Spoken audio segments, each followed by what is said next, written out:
Hello everyone, welcome to the entrance exam.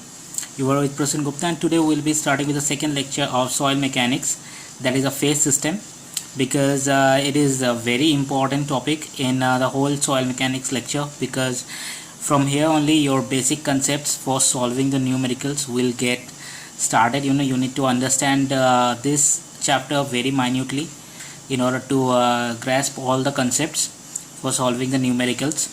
So without any delay, let's get started.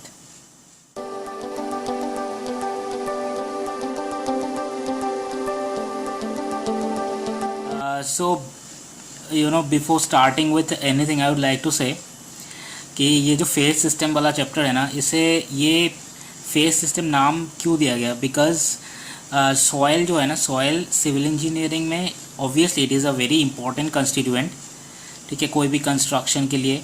पर soil का behaviour मतलब अलग अलग जगह में for different location, different time, different temperature, ठीक है, सॉयल का जो प्रॉपर्टीज़ है वो चेंज होता रहता है। तो in order to understand those behaviour कि कौन से टाइम में सॉयल कैसे बिहेव करेंगे, whether it would be good as a constructing material और नॉट, ठीक है, तो ये बिहेवियर जानने के लिए we need to understand the phase system कि सॉयल जो है कोई भी मतलब किसी भी जगह में अगर आप जाके थोड़ा सा सॉयल उठा लो किसी भी कंटेनर में, तो वो कंसिस्ट किस किस फेजेस या किस किस चीज़ से बना होता है, ठीक है। ओके, सो बिफोर स्टार्टिंग मैं ये बोलूँगा कि अगर आपके पास कोई ग्लास कंटेनर है और आप बाहर जा रहे हो और आप बाहर जाके कोई भी मतलब किसी भी जगह से थोड़ा सा सॉयल उठा लो, ठीक है। जब सॉयल उठाओगे ना वो ग्लास कंटेनर में, तो आपको 3 फेसेस दिखेंगे, मतलब 3 स्टेजेस दिखेंगे, या कह सकते हो 3 लेयर्स दिखेंगे। 3 लेयर्स क्या क्या हैं? 3 लेयर्स ये है, ऑब्वियसली सॉयल उठा रहे हो तो उसके अंदर में आपका सॉलिड्स तो रहेंगे ही, ठीक है।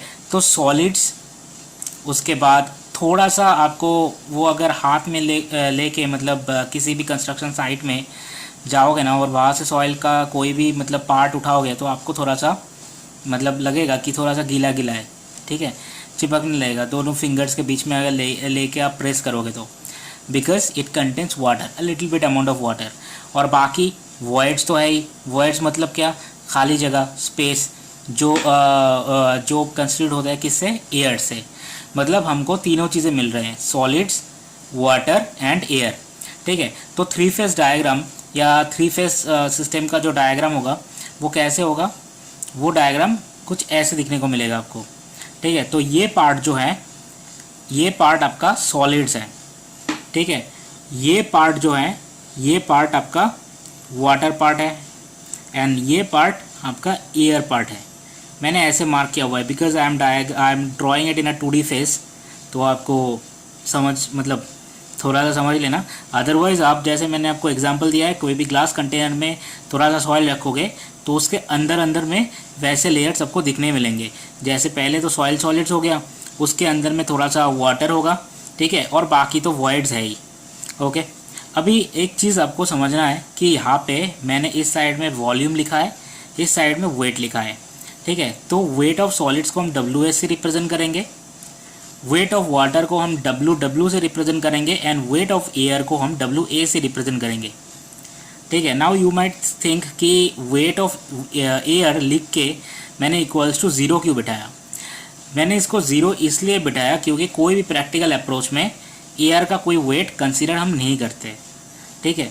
तो इसके मतलब इसके बाद जो भी हम न्यूमेरिकल्स करेंगे या डिराइवेशन देखेंगे, हर चीज़ में we will consider weight of air equals to 0, fine. और वॉल्यूम में क्या है? वॉल्यूम ऑफ एयर को हम रिप्रेजेंट करेंगे V सफिक्स A से, वॉल्यूम ऑफ वाटर को रिप्रेजेंट करेंगे V सफिक्स W से, एंड वॉल्यूम ऑफ सॉलिड्स को रिप्रेजेंट करेंगे V सफिक्स S से।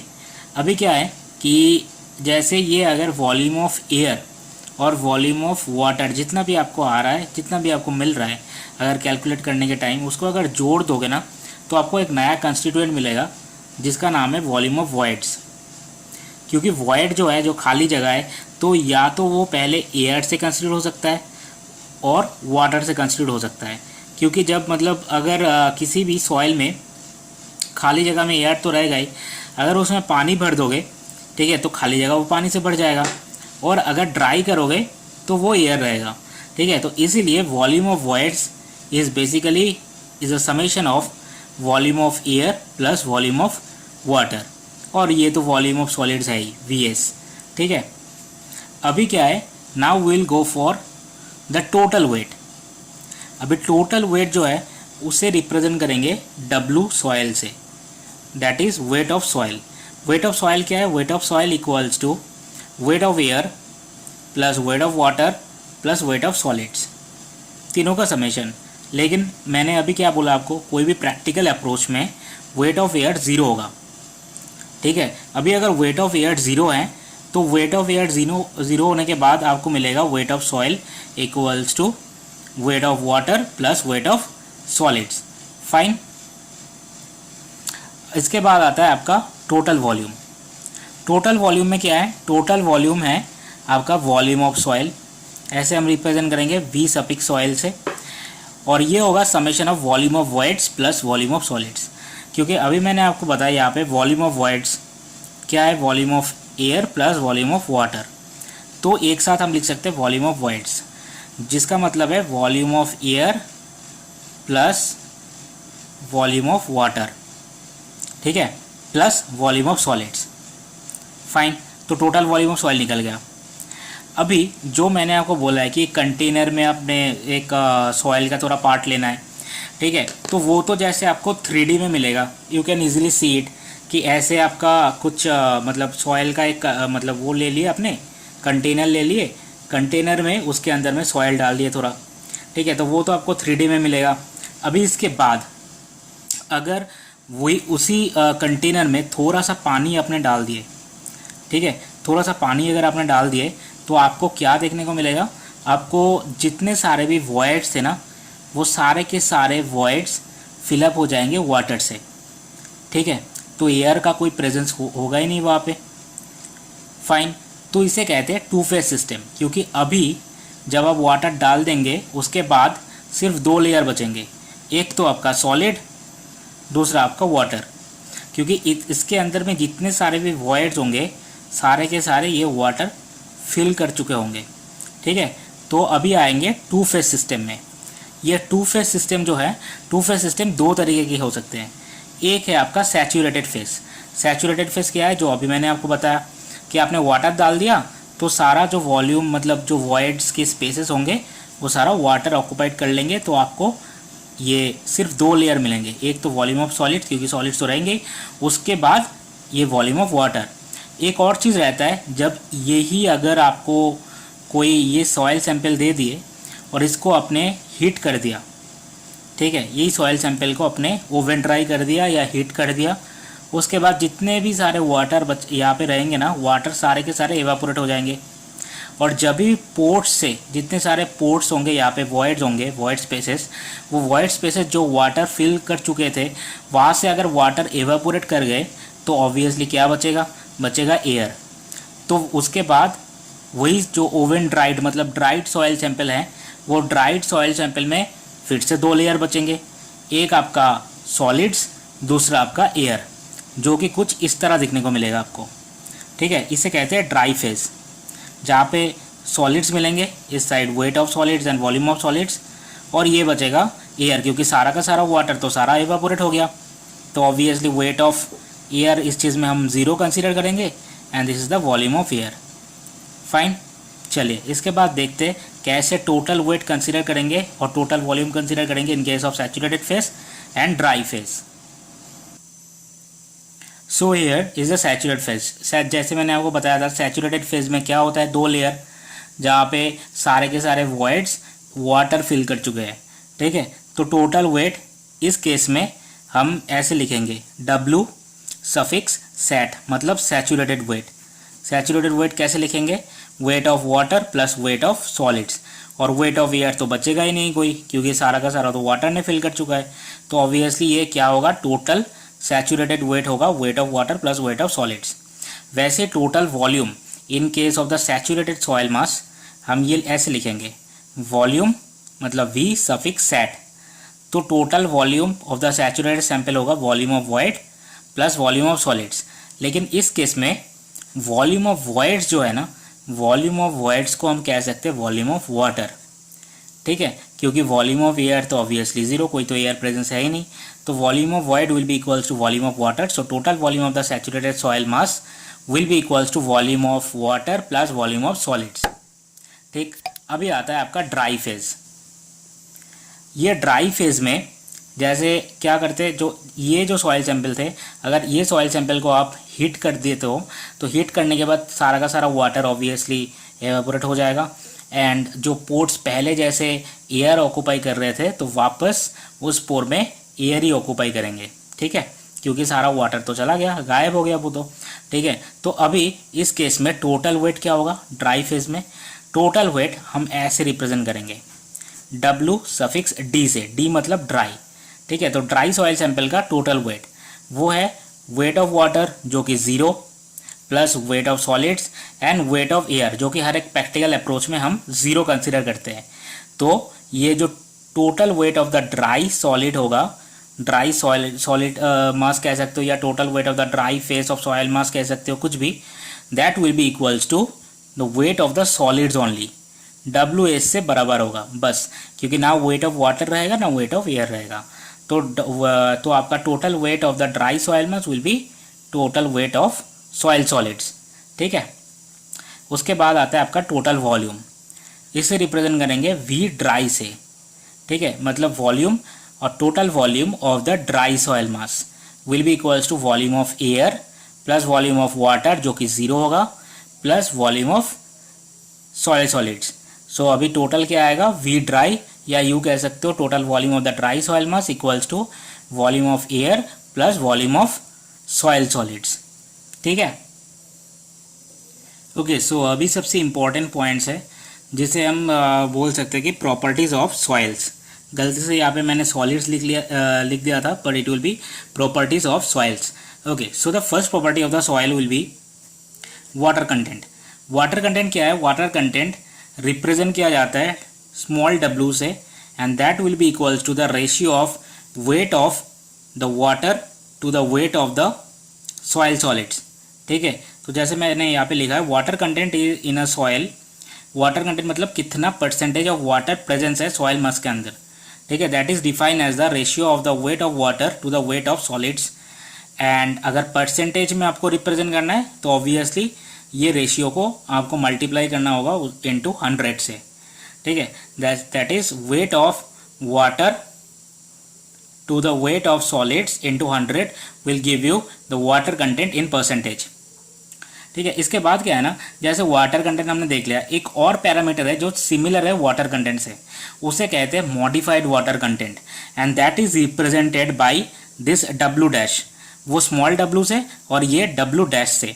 ठीक है, तो ये मॉडिफाइड वाटर कंटेंट क्या कहता है? मॉडिफाइड वाटर कंटेंट कुछ नहीं है, जैसे यहाँ पे हमने वाटर कंटेंट के टाइम क्या किया था, वाटर कंटेंट को हम निकालने के लिए weight of water to the weight of solids consider किया था सॉइल मास के अंदर.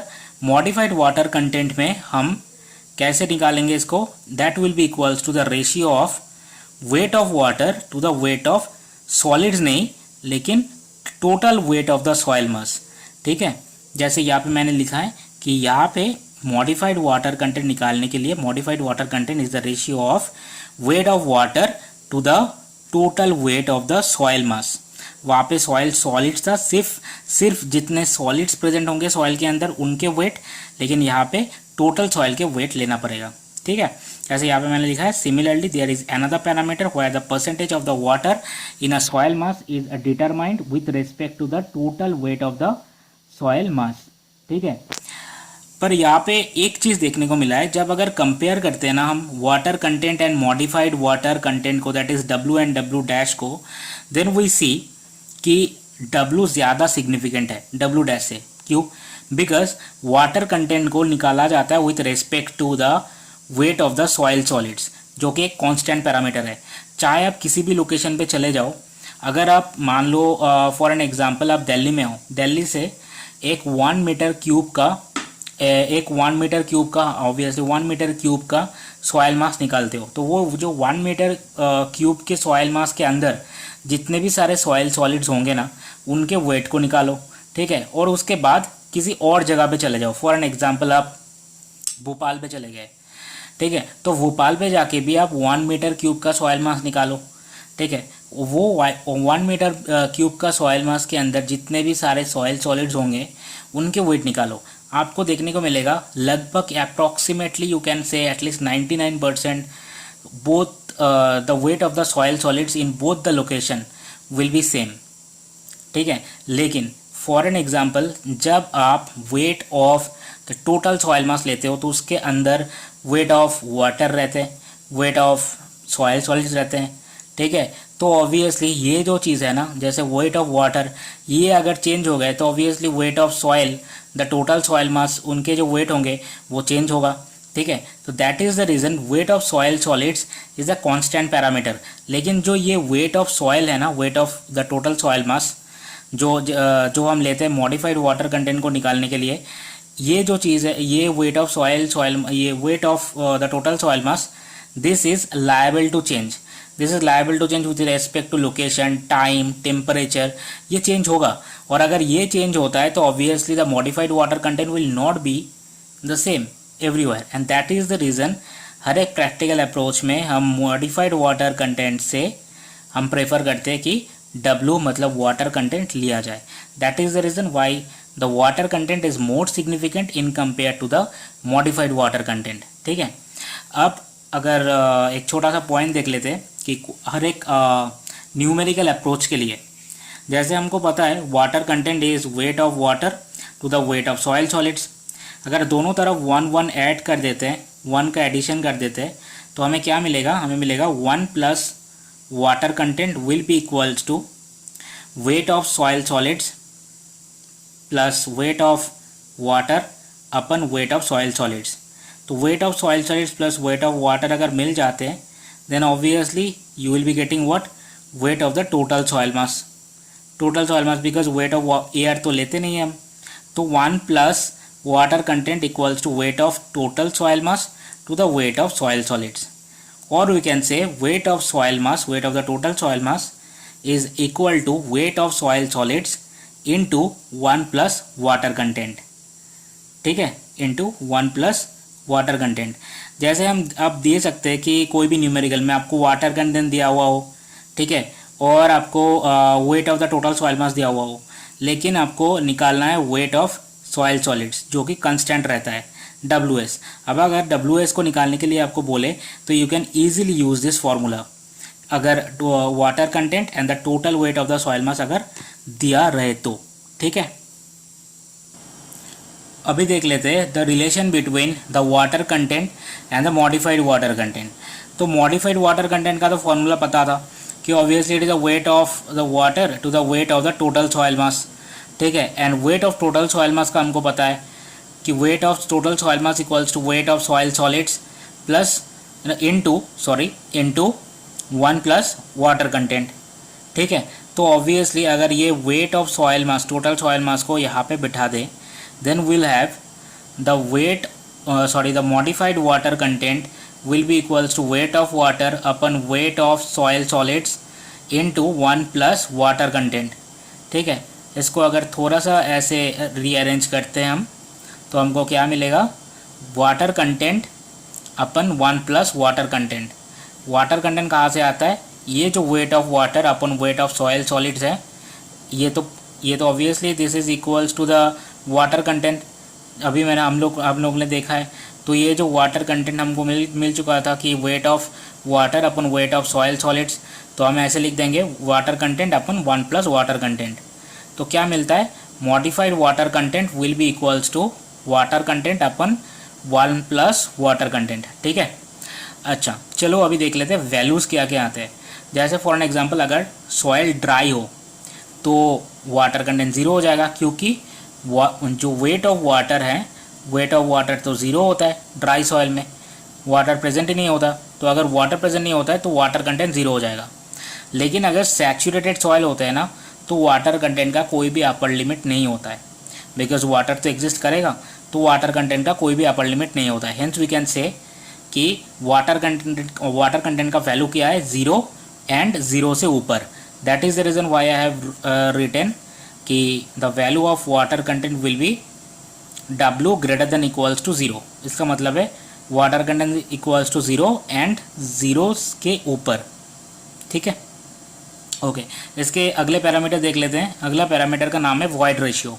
वॉइड रेशियो बेसिकली क्या है, ये जो एक रेशियो है, प्योर रेशियो इसके, इसीलिए इन लोग के कोई यूनिट्स नहीं होते, जैसे वाटर कंटेंट का भी it's a pure ratio of weight, इसलिए इसका कोई यूनिट नहीं है। वैसे void ratio is also a pure ratio of volume, ठीक है। तो देख लेते हैं किसका किसका ratio. It's a ratio of volume of voids to the volume of soil solids and it is represented by small e. तो मैथमेटिकल रिलेशन ये है, small e equals to volume of voids to the volume of solids. Volume of voids की जगह में we can write volume of air plus volume of water upon volume of solids, ठीक है। तो जैसे numerical approach में अगर वैसी वाटर कंटेंट की तरह हम ये वाला रिलेशन ले ले, that is e equals to volume of voids upon volume of soil solids, और दोनों साइड में 1 + 1 ऐड कर दे, then we will receive a relation like this, 1 + E equals to ये 1 LCM करके volume of solids plus volume of voids. Volume of voids is consist of volume of air plus volume of water obviously, so upon volume of solids, okay. So finally we will get such like this. ये जो है आपका volume of solids plus volume of voids, ये दोनों मिला के हो जाते हैं total volume of soil. So it is like 1 + E equals to total volume of soil upon volume of soil solids. So we can easily write therefore volume of soil equals to volume of soil solids into 1 + E। तो कोई भी numerical में अगर suppose void ratio दिया हुआ हो and total volume of the soil mass दिया हुआ हो and you need to find the volume of the soil solids, then you can easily find using this formula, okay. So now let us see the value of the void ratio. So for dry soil, ठीक है, volume of water तो obviously 0 के बराबर होगा। Now ये जो है मतलब वॉइड रेशियो वो क्या था, volume of voids upon volume of soil solids. तो इस चीज़ में वॉल्यूम ऑफ वॉइड्स क्या होगा, volume of voids is always equals to volume of air plus volume of water. अभी अगर ड्राई सॉइल में वॉल्यूम ऑफ वाटर 0 के बराबर हो गया तो ई आपका वॉल्यूम ऑफ वॉइड्स होगा वॉल्यूम ऑफ एयर के बराबर। So obviously will get e equals to volume of air upon volume of soil solids which is not equals to 0, fine. और सैचुरेटेड सॉइल के लिए volume of water not equals to 0, क्योंकि water तो रहेगा। इस चीज़ में E will be equals to volume of voids upon volume of solids. तो in both the cases E will not be equals to 0, मतलब E के कुछ भी वैल्यूज हो सकते हैं जो कि 0 से ऊपर होगा, ठीक है। तो in general the value of E will be always greater than 0। 0 के नीचे तो पॉसिबल है ही नहीं, ठीक है।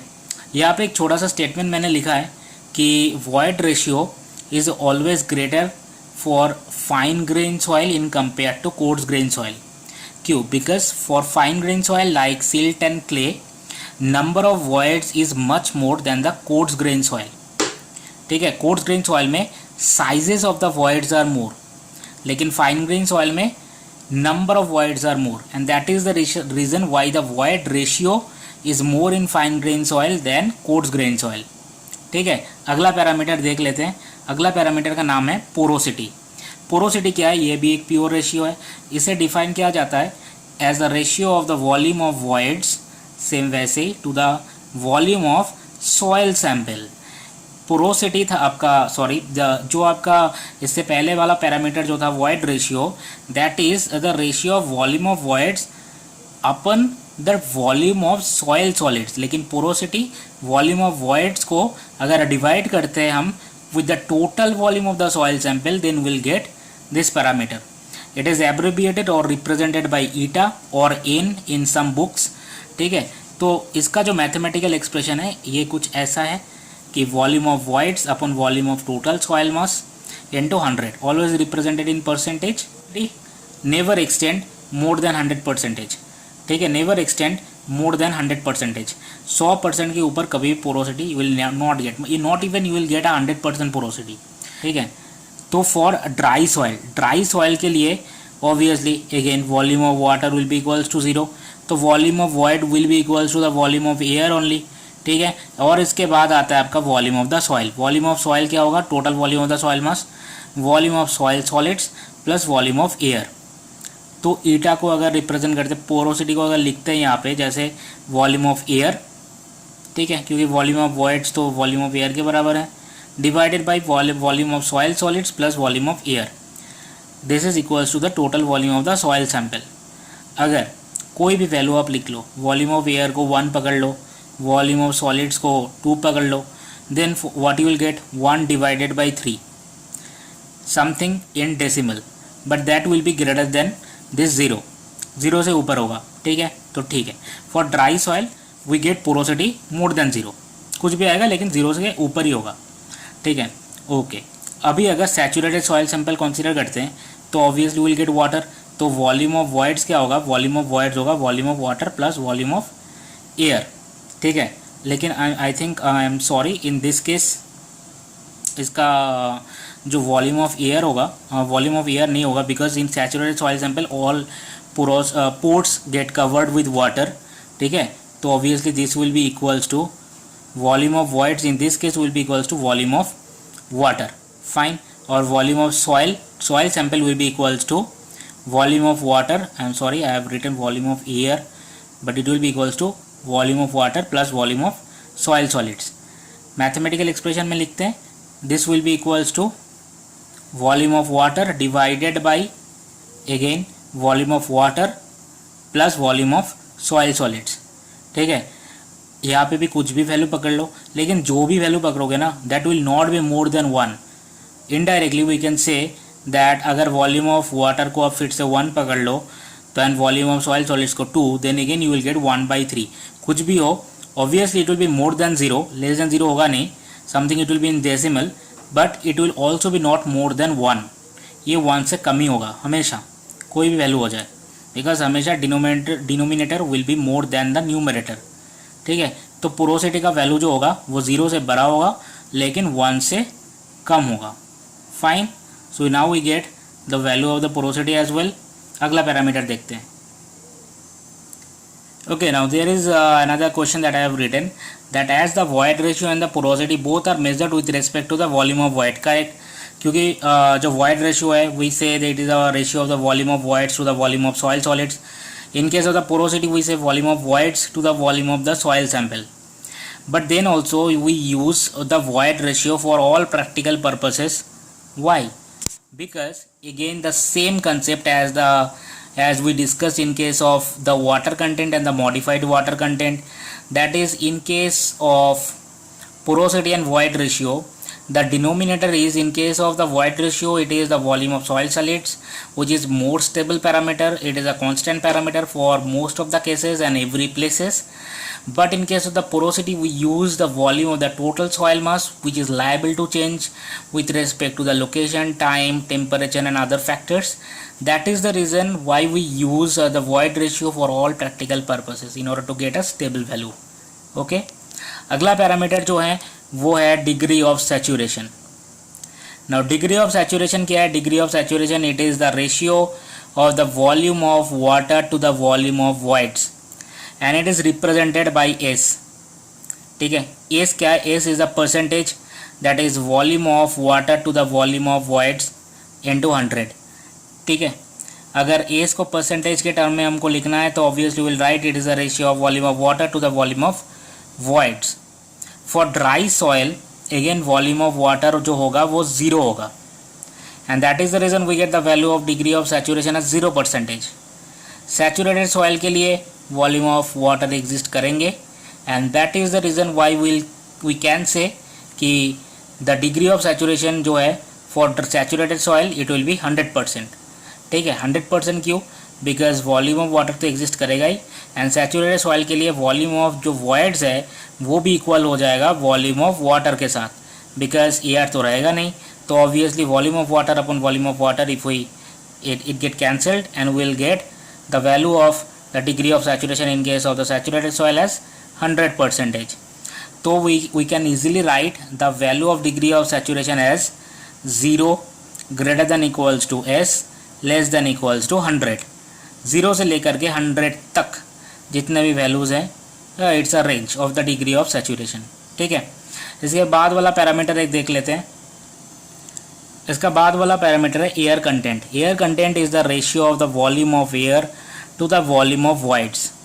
पहले वाला डिग्री ऑफ सैचुरेशन जो था वो volume of water with respect to volume of voids था, this is volume of air with respect to volume of voids. For dry soil लेकिन अगर मतलब एयर कंटेंट जो है जिसको हम रिप्रेजेंट कर सकते हैं ए सफिक्स सी से ए सी, तो इसका अगर वैल्यू निकालने के लिए कोई बोले तो for dry soil we get V W equals to 0।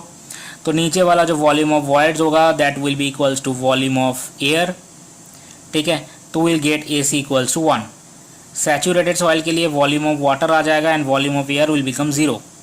अगर वॉल्यूम ऑफ एयर 0 हो जाता है and volume of voids becomes equal to volume of water, we get A c, मतलब एयर कंटेंट इक्वल्स टू 0, ठीक है। तो ए सी का वैल्यू क्या होगा, अगेन डिग्री ऑफ सैचुरेशन की तरह ही 0 से ले करके 1 तक, और अगर परसेंटेज के टर्म में लिखूँ तो 0% से 100% तक। Fine, okay. तो अभी हमने air content and the degree of saturation हमने देखा है। Now for all numerical approach अगर हम इन दोनों को ऐड कर देते हैं, जैसे एयर कंटेंट और डिग्री ऑफ सैचुरेशन को ऐड करते हैं, तो we will get volume of air upon volume of voids plus volume of water upon volume of voids. ये जो है this is the formula of air content, this is the formula of degree of saturation. So obviously the denominator is same in both the cases, that is volume of voids, and the numerator will be volume of air plus volume of water, which is equals to again the volume of voids. So now if the numerator is volume of voids and the denominator from previously it is already written as a volume of voids, so we will see that both the numerator and the denominator get cancelled and we get equals to 1. So finally we can write that the addition of the air content and degree of saturation is equal to unity. Okay, let's move on to the last parameter, that is percentage air voids. Now percentage air voids is the ratio of the volume of air again to the total volume of the soil mass. Just like in case of the porosity we did, it is the ratio of the volume of voids to the volume of soil mass. In this case, in case of the percentage air void, it is the ratio of the volume of air to the total volume of the soil mass, and it is represented by Na. Fine, it is represented by Na, and we can write as Na equals to, mathematically we can write Na equals to Va upon V soil, that is Na equals to the ratio of volume of air to the volume of total soil mass. Now if anyone say again, just like the previous parameters we did to find the value of each and every parameter, so for the percentage air void, if anyone say to find the value of the percentage air void for the dry soil and the saturated soil, we will see that for the dry soil obviously the water will not be there, so the total volume of the soil mass will be equals to volume of soil solids plus volume of air, and volume of air will exist in case of the dry phase. So now if we write like this, that is Na or percentage air void equals to volume of air upon volume of soil solids plus volume of air, it will be nothing but it will be having some value which will be less than 1, because the denominator will be always more than the numerator. Okay, now if anyone say for the saturated soil, now when the water comes, the volume of air becomes 0, and the volume of the total soil mass will be volume of soil solids plus volume of water. So we get that numerator will become 0 as volume of air equals to 0, and finally the full value in case of the saturated soil mass, the percentage air void will be equals to 0. Okay, so we get the value as percentage air void's value will be in the range of 0 to 0 and 0 to 1, up to 1, not up to 1, I would say less than 1. It will be like 0 and above 0, and it will be having a value less than 1. Fine, okay. Now for numerical approach we will see a relation.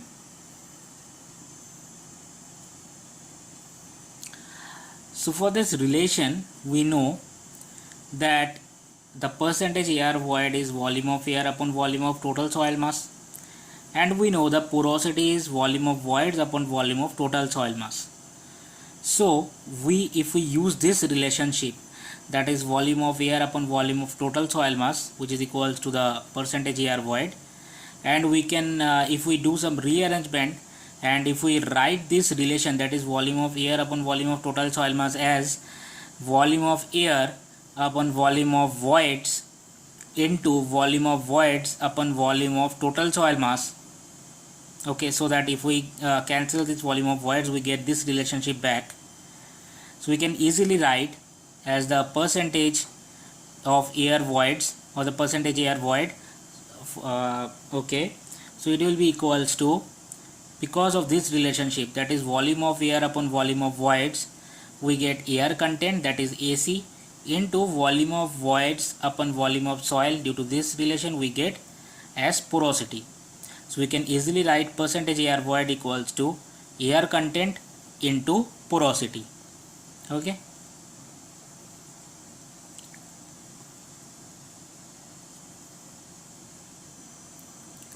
Okay, now it's a topic named saturated unit weight. Okay, so before this, all the parameters that we had seen are a pure ratio, and that is the reason they are all dimensionless and unitless. But the saturated unit weights will have a unit, so that means they are not a pure ratio, neither they are dimensionless. There are 5 kind of unit weight we will see. Sorry, I mean I should have written this topic as it's a unit weight, not saturated unit weight, it's a unit weight. Okay, so please cut this topic, the saturated name, it should be unit weights. Okay, so there are total 5 kind of unit weights. The first one is bulk unit weight. Now the bulk unit weight is always represented by gamma, simple gamma, and it is defined as the ratio of weight of the total soil mass to the total volume of the soil mass.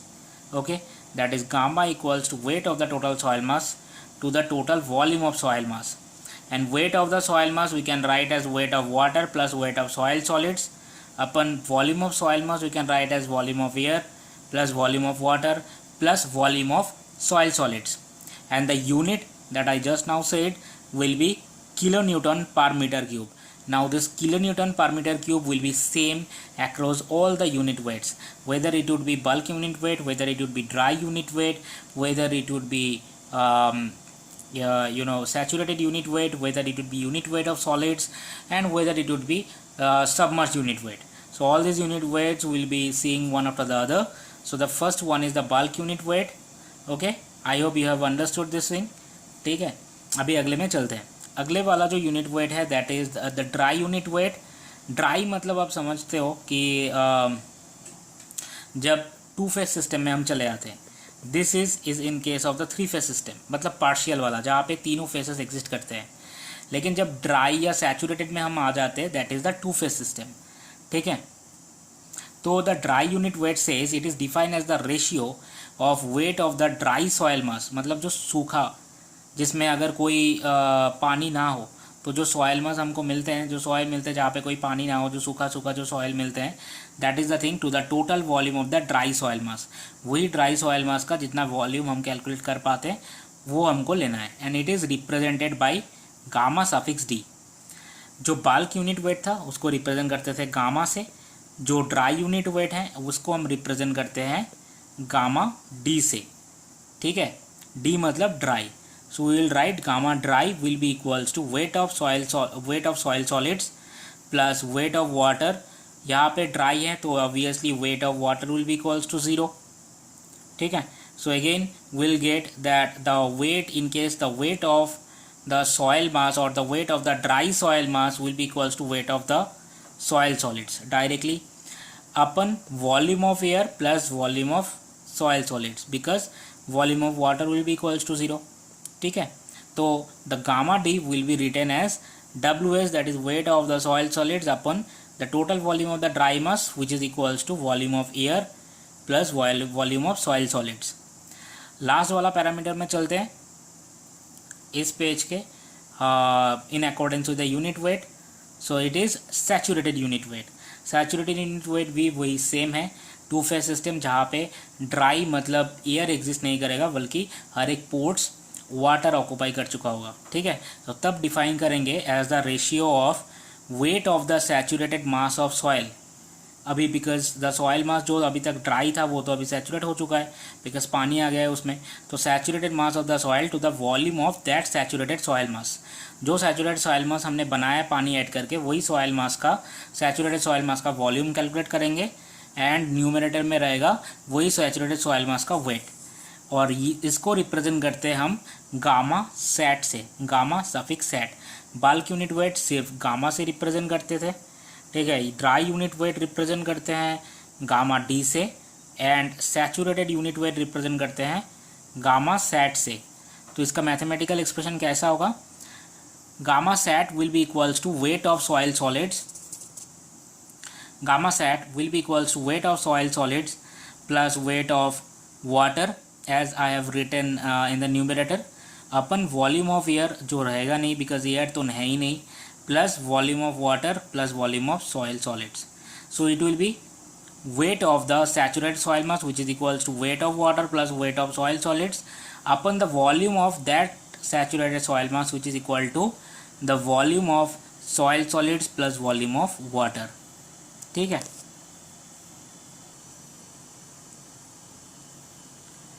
अभी अगर हम fourth वाला parameter देखें तो ये है unit weight of solids. Unit weight of solids जो है तो मतलब इसका मतलब नाम से ही आपको पता लग रहा होगा कि it's not about the total soil mass, it's about the only soil solids and it is defined as the ratio of weight of the soil solids divided by volume of the soil solids. So it is very simple to understand. It is represented by gamma S and as I mentioned just now कि जितने सारे भी unit weights होंगे सबके unit होगा kilo newton per metre cube. Since I have already told you this thing, इसीलिए हर एक बार मैं ये लिख नहीं रहा हूँ क्योंकि कि इसका wait kilo newton per metre cube होगा, इसका वेट भी kilo newton per metre cube होगा। हर एक का वेट, जितने सारे भी यूनिट वेट है, टोटल 5 यूनिट वेट्स हैं, ऑलरेडी 4 हम पढ़ चुके हैं, 5वां वाला हम पढ़ने वाले हैं। सबका unit kilo newton per metre cube होगा, ठीक है। ओके, अभी 5th वाला जो लास्ट वाला यूनिट वेट है ये है सबमर्ज्ड यूनिट वेट। तो नाम से क्या लगता है आपको? नाम से ये लगता है कि कोई भी अगर सॉइल सॉलिड्स हो या सॉइल मास हो जो पानी में डूबा हुआ हो, उसका ही मतलब होगा जैसे सबमर्ज्ड यूनिट वेट, राइट, ठीक है। तो बेसिकली सबमर्ज्ड यूनिट वेट क्या है? सबमर्ज्ड यूनिट वेट है it is the ratio of submerged wait of the soil मास, मतलब जो सॉइल मास डूबा हुआ है पानी के अंदर, to the total volume of soil, ठीक है, to the total volume of that soil mass and it is represented by gamma sub, gamma suffix sub और gamma dash. In some book you might find that it is represented by gamma dash. Mostly you will find that it is represented by gamma sub, ठीक है। तो इसका mathematical expression क्या होगा? Gamma sub equals to weight of the submerged soil mass to the volume of that soil mass. अगला जो point है वो है submerged unit weight is also called as a buoyant unit weight. Okay, so buoyant unit weight का मतलब ये है कि अगर कोई भी मटेरियल वो पानी के अंदर सबमर्ज है तो ऑब्वियसली एक बॉयंसी फोर्स काम कर रहा होगा, पानी एक्ट करेगा वो मटेरियल के ऊपर, ठीक है। तो it is based upon the Archimedes principle, because buoyancy force जो है इसका इमर्जेंट आर्किमेडिस ही किए थे, तो आर्किमेडिस प्रिंसिपल के ऊपर ये सबमर्ज यूनिट वेट बेस्ड है। तो आर्किमेडिस प्रिंसिपल एक बार याद कर लेते हैं क्या था, हालांकि सबने स्कूल टाइम में पढ़ा था। Archimedes principle says that when a body is fully submerged in a liquid, a vertical upward force act on a body which is equal to the weight of the liquid displaced by the body. अगर मान लो कोई भी जैसे ये एक soil मास हमने consider किया है, ये अगर पानी के अंदर डूबा हुआ है तो ये जितना जगह ले रहा है पानी का उतना तो ऑब्वियसली ये बॉडी डिस्प्लेस कर चुका होगा पानी को, ठीक है, उतना ये तो जो बॉडी है ये बॉडी पानी को डिस्प्लेस कर चुका होगा। तो वो जितना पानी इसने ये बॉडी ने डिस्प्लेस कर चुका है, ठीक है, तो वो पानी का अगर हम वेट निकालें that is equals to the this buoyancy force FB जो अपवर्ड डायरेक्शन में एक्ट कर रहा है। मतलब बेसिकली इस साइड से लिखना चाहिए था, जो बॉडी के ऊपर अपवर्ड डायरेक्शन में एक्ट कर रहा है। और बॉडी का जो खुद का वेट है सैचुरेटेड वेट, अभी W सैट क्यों लिख रहे हैं हम? डब्लू सेट इसलिए लिख रहे हैं, अगर कोई भी मतलब मान लो एक सॉयल मास हमने कंसिडर किया है, वो अगर पानी के नीचे है तो ऑब्वियसली हर एक पोर तो पानी से भरा हुआ होगा, तो पानी से भरा हुआ होगा तो मतलब टू फेज़ है, और टू फेज़ ये कौन सा वाला फेज़ होगा, ऑब्वियसली सैचुरेटेड फेज़ होगा। तो इसीलिए जितना भी वेट है वो सॉयल मास का वो है आपका डब्लू सेट, जो नीचे एक्ट कर रहा है। और ये बॉडी मतलब सबमर्ज होने के कारण जितने भी वॉल्यूम ऑफ वाटर डिस्प्लेस हुआ होगा, वो डिस्प्लेस्ड वॉल्यूम ऑफ वाटर का जो वेट अगर हम निकाले, that will be equals to the buoyancy force which is being acted on this body by the water according to Archimedes. ठीक है, तो अभी अगर हम net weight of the body, ये जो बॉडी और अगर आप कह सकते हो सॉयल मास, ये सॉयल मास का जो नेट वेट होगा वो हम कैसे निकालेंगे, that will be equals to the submerged weight. Submerged weight will be equals to this saturated weight जो सॉयल का है नीचे एक्ट कर रहा है, माइनस बॉयंसी फोर्स जो ऊपर में एक्ट कर रहा है। ठीक है, अगर दोनों तरफ ही अगर हम वॉल्यूम से डिवाइड कर देते हैं, then we will find that this is obviously the saturated weight minus ये weight of the displaced water। weight of the displaced water क्या है, volume of water displaced by the body into the unit weight of water, that is gamma w। तो that is obviously v into gamma w upon v। ठीक है, और अभी हमको क्या मिल जाता है, इसको gamma sat minus gamma W. कैसे, because weight of the saturated soil mass upon volume of the soil mass will give you the saturated unit weight, जैसे हमने पढ़ा था, माइनस अगर इसको सेपरेट कर देते हैं जैसे v into gamma W upon v, तो v अगर कैंसिल हो जाते हैं तो obviously we will be having this gamma W. ठीक है, और LHS में ये राइट हैंड साइड में हमको ये मिल गया, that is unit saturated unit wait minus unit weight of water. और LHS में हमको क्या मिलेगा, जैसे हम दिए जो net weight on the soil mass या कह सकते हो the submerged weight upon volume कर देते हैं, then we will get the submerged unit weight, that is gamma sub, which is equals to weight of the submerged soil mass upon volume of that soil mass. So finally we can write gamma sub और gamma dash equals to gamma sat minus gamma W. ठीक है, तो जैसे मैंने बोल रहा था कि गामा सब और gamma dash will be equals to gamma sat minus gamma W. Mathematically अगर देखा जाए तो सबमर्ज्ड यूनिट वेट जो है वो अप्रॉक्सीमेटली सैचुरेटेड यूनिट वेट से हाफ अगर हम कर देते हैं तो that will be equals to the submerged unit weight. कैसे, example, normally saturated unit weight numerical में अगर दिया हुआ रहता है तो ठीक है, नहीं तो मतलब for all practical purposes we have seen इसका वैल्यू या तो 18 होता है, 19 होता है, 20 होता है या 21 होता है। ठीक है, एवरेज हम 20 मान के चलते हैं कि हमारा जो सैचुरेटेड यूनिट वेट है बॉडी का वो अप्रॉक्सीमेटली 20 किलोन्यूटन पर मीटर क्यूब है। एंड एवरीवन नोज कि यूनिट वेट ऑफ वाटर क्या होता है, गामा डब्ल्यू, वो 10 किलोन्यूटन पर मीटर क्यूब। ठीक है, तो अगर इस दोनों का वैल्यू को हम ये वाले रिलेशन में पुट करते हैं तो we will get submerged unit weight, that is gamma sub or gamma dash will be equals to 20 minus 10, that is equals to 10। now 10 क्या है, 10 obviously अगर हम 20 पकड़ते हैं सैचुरेटेड यूनिट वेट को तो सैचुरेटेड यूनिट वेट का हाफ है, then we can easily write that submerged unit weight equals to half of saturated unit weight। ठीक है, okay, I hope you have like the lecture and इसके बाद हम दोबारा इसके आगे जितने भी और एक्सप्रेशन होंगे वो और भी एक्सप्रेशन करेंगे, और एक्सप्रेशन का मतलब जितने सारे प्रूफ वगैरह भी हैं थोड़े कुछ, तो वो प्रूफ वगैरह भी सीखेंगे, डिराइवेशन सीखेंगे, because that is very important. वहाँ से कंसेप्ट डिराइव बहुत सारे होते हैं, माइट भी कुछ गेट में यूज़फुल नहीं है, लेकिन ES में जो भी लोग बैठ रहे हैं that is very important for the conventional paper, जो कि अभी से स्टार्ट करना चाहिए। ठीक है, तो मिलते हैं अगले वीडियो में, बाय।